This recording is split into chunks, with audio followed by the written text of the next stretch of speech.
Assalamu alaikum, this is Chaudhary Rizwan. Today our topic of discussion is what is metaverse. Metaverse क्या है? Actually जो metaverse का word है it's a combination of two words. ये दो अल्फाज का मुखफ़फ़ है। First one is meta. Meta means different, मुख्तलिफ, and other is verse. Verse मतलब यूनिवर्स या कायनात कह लें या दुनिया कह लें। तो it's a separate universe, it's a different universe. एक मुख्तलिफ दुनिया कह लें, एक अलग कायनात कह लें। ये वर्ड मेटावर्स है हमें सबसे पहले देखने में मिला था एक अमेरिकन नावल है साइंस फिक्शन का, स्लो क्रैश, जो कि सर नील स्टीफेंसन ने लिखा था। 1992 में पब्लिश हुआ था। हमें सबसे पहले मेटावर्स का जो वर्ड है वो इस नावल में देखने को मिला था, क्योंकि इस नावल में इसी टाइप का कुछ कॉन्सेप्ट था। अगर मैं सिंपल वर्ड्स में आपको बताना चाहूँ क्या मेटावर्स क्या है, तो वही मेटावर्स एक 3D वर्चुअल यूनिवर्स है। 3D मतलब थ्री डायमेंशनल, वर्चुअल मतलब ऑनलाइन, और यूनिवर्स मतलब कायनात या दुनिया। एक ऑनलाइन 3D दुनिया है जिसके अंदर आप तो नहीं, लेकिन आपका एवातार जाएगा। अब एवातार क्या होता है? नॉर्मली आजकल आपने स्नैपचैट यूज़ कर रहे हैं और भी काफ़ी सारी एप्लीकेशंस हैं जो कि आपको ये ऑप्शन प्रोवाइड करती हैं कि आप अपने एवातार क्रिएट कर लें। वो हूबहू आपके जैसा भी दिख रहा होता है, आप उसमें जो चेंजिंग करनी चाहें वो भी कर सकते हैं नॉर्मली एवातार में। तो आप जैसे इस रियल वर्ल्ड में एग्जिस्ट करते हैं, जो फीलिंग्स आपकी हैं, उसके अलावा जो जितने भी काम आप कर रहे हैं, लोगों से मिल रहे हैं, सोशलाइजिंग कर रहे हैं, प्लॉट्स खरीद रहे हैं, जितनी भी एक्टिविटीज़ आप रियल वर्ल्ड में कर रहे हैं, ये सब एक्टिविटीज़ आप मेटावर्स में भी कर सकते हैं। वो आप नहीं कर रहे होंगे, आपका अवतार कर रहा होगा, जो कि आप क्रिएट करके उस मेटावर्स में भेजेंगे।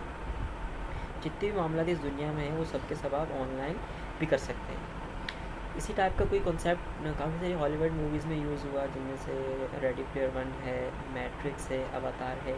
अगर आप ये इंग्लिश मूवीज़ देखें तो आपको मेटावर्स का कॉन्सेप्ट थोड़ा बहुत समझ आ जाएगा कि हाँ भाई मेटावर्स ये है। जैसे कि मैंने आपको बताया कि मेटावर्स बिल्कुल हमारी इस रियल वर्ल्ड फिज़िकल वर्ल्ड के जैसी होगी, तो उसमें कुछ टेक्नोलॉजीज़ यूज़ हो रही होंगी जो कि उसको रियल वर्ल्ड के जैसा बना रही होंगी, जिनमें से वर्चुअल रियलिटी है, ऑगमेंटेड रियलिटी है, आर्टिफिशियल इंटेलिजेंस है, एंड और भी काफ़ी सारी हैं। अच्छा, जो मेटावर्स है ये एक्सप्लोर तो आप इंटरनेट पे कर सकेंगे, या अगर आप यूज़ करना चाहें तो आप थ्रू इंटरनेट करेंगे। लेकिन क्या हमारा आज का इंटरनेट मेटावर्स को सपोर्ट करेगा? तो इसके लिए हमें जानना होगा कि इंटरनेट के वर्जन्स।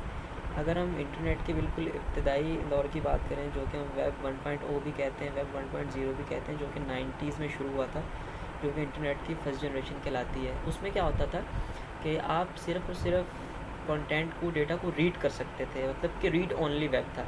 सिर्फ उसमें आपके पास इंफॉर्मेशन होती थी जो कि आप इजीली रीड करते थे, और बस यहाँ तक था उसका रोल। मतलब उसमें आपकी कंट्रीब्यूशन कुछ नहीं थी, आप उसमें चेंज कुछ नहीं कर सकते थे।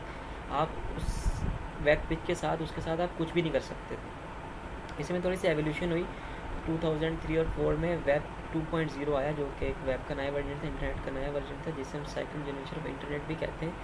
इसमें क्या हुआ, इसमें जो आपके स्टैटिक वेब पेजेस होते थे वो डायनेमिक कर दिए गए। मतलब पहले एक सिंगल वेबसाइट होती थी, सिंगल पेज वेबसाइट, आप उसमें कुछ भी कंटेंट वगैरह रीड कर रहे हैं, न्यूज़ आ रही है, इन्फॉर्मेशन आ रही है, बस आप देख रहे हैं, हो कुछ नहीं रहा। लेकिन सेकंड जनरेशन वेब में क्या हुआ कि वो जो स्टैटिक वेबसाइट थी, स्टैटिक वेब पेजेस थे, वो डायनेमिक हो गए। अब वो इंटरेक्टिव हो गए।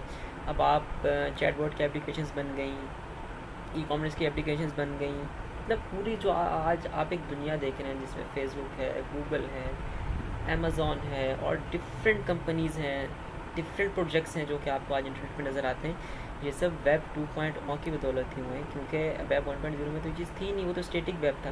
तो जब वेब इंटरेक्टिव हुआ, वेब की सेकंड जनरेशन इंटरेक्टिव हुई 2.0 के आने के बाद, तो आप ये सब चीज़ें करने लग गए, और काफ़ी सारी इसमें जॉब्स आई कंटेंट क्रिएटर की। पहले कोई भी टर्म किसी को वाकिफ़ भी नहीं था इससे कोई, लेकिन वेब 2.0 आने के बाद एक कंटेंट क्रिएटर्स की जॉब्स आई, और भी लाखों करोड़ों जॉब्स इस दुनिया में आई। लेकिन अब क्या ये वेब 2.0 हमारे मेटावर्स को सपोर्ट करेगा? क्योंकि मेटावर्स की बात जहाँ तक हमने की पहले, वो एक ऑनलाइन यूनिवर्स है, 3D ऑनलाइन यूनिवर्स है। लेकिन अब तक जो नेट के इंटरनेट के वर्जन्स आ रहे हैं हमारे पास, वो उनमें कोई भी ऐसी 3D गेम्स आ रही हैं, 2D गेम्स आ रही हैं, लेकिन कोई भी ऑनलाइन एक्सपीरियंस नहीं है। तो क्या ये इंटरनेट हमारे मेटावर्स को सपोर्ट करेगा? यहाँ होती है वेब 3.0 की एंट्री, जिसे हम वेब 3.0 भी कहते हैं, और जो कि वेब 3 के नाम से भी जाना जाता है।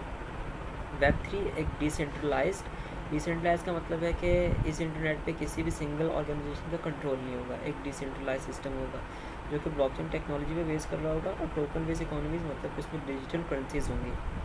वेब 3 को इंटरनेट का 3D वर्जन भी कहते हैं। अभी तक हमने जो बात की वो ये था कि वेब 1.0 में स्टैटिक वेब पेजेस होते थे, जिनके ज़रिए आपको इन्फॉर्मेशन मिलती थी, न्यूज़ वगैरह पढ़ लेते थे। लेकिन वेब 2.0 के आने के बाद वही जो single web page static web pages applications थी वो डायनेमिक हो गई, आप उनके साथ इंटरेक्ट कर सकते थे, शॉपिंग होने लगी, ई कॉमर्स की वेबसाइट चल गई, ट्रांजेक्शन होने लगी, ईच एंड एवरीथिंग जो कि आज आप इस दुनिया में देख रहे हैं। अमेज़ॉन, फेसबुक, गूगल, ये सब वेब 2.0 के प्रोजेक्ट्स हैं।